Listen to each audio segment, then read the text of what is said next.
For many years, my dad ran mile after mile, trained with his coach at 5 a.m. for day after day, and finally he qualified for the Boston Marathon. Now, the Boston Marathon is one of the most prestigious marathons in the world, and you have to get a qualifying time in order to make it in. And he tried several times. And when he finally made it in, we were so excited for him. So much so that our family traveled to Boston in order to watch him run this marathon. But watching a marathon is kind of hard, right? It's not like a sporting event where you sit up in the stands and you just watch the action happen in front of you. It's covering 26.2 miles, so you gotta move a lot in order to watch. Each year that we were there, it went like this. We woke up early, we went and dropped him off at the starting line. We then went to Panera and got some breakfast and waited for the start. And then we went into the town of Framingham, which was about at mile 6. Then it was time to wait. We saw the handcart athletes flying by, headed towards Boston. We saw the elite women and the elite men fly by looking like they're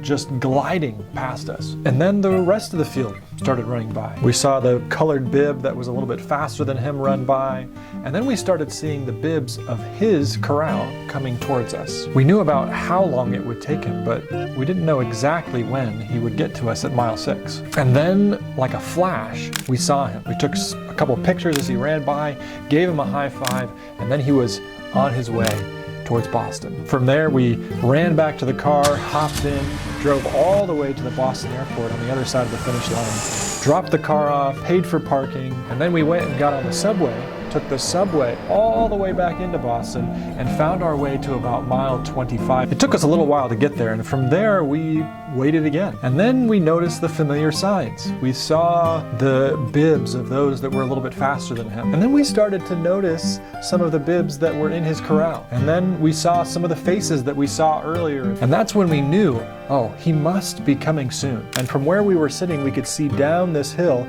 and a long expanse with runners just continually pouring out towards us. We scanned the crowd, we looked, we watched, waiting for him to come up that hill. Then, just like at mile 6, he was there. We cheered, we took pictures, we egged him on towards the finish, and like that, he was gone. Off to the finish line just 1 mile away. From there, we went to the finishing corrals and found him and just hugged him and cheered him on, and were excited for his finish of the Boston Marathon. Every time that my mom and I went to Boston to watch my dad race, we did the same thing. And what's really amazing is that the signs at mile 6 were the same signs that we saw at mile 25. We too can look back to how Jesus came the first time to better understand how and in what way he might come the second time. Just before Jesus came the first time, John the Baptist was the signal that the Messiah, Jesus, was going to come soon. He led the way and paved the way for Jesus to come. And Scripture also tells us there will be those that proclaim his second coming,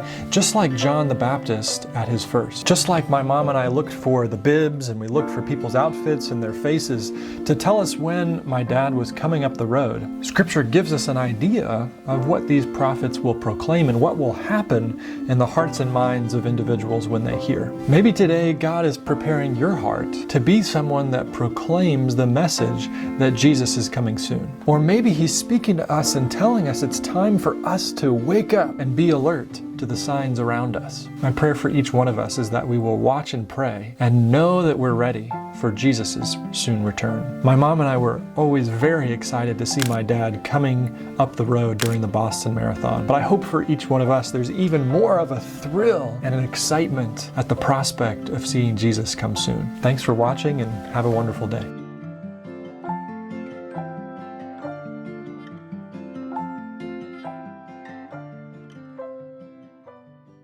Hey everyone, Pastor Joel here again. Did you know that this video doesn't stand by itself? There are other lessons and guides and helps that can be found at usabbathschoolideas.org. Head over there. See if there's some other resources that you can use. Have a wonderful day.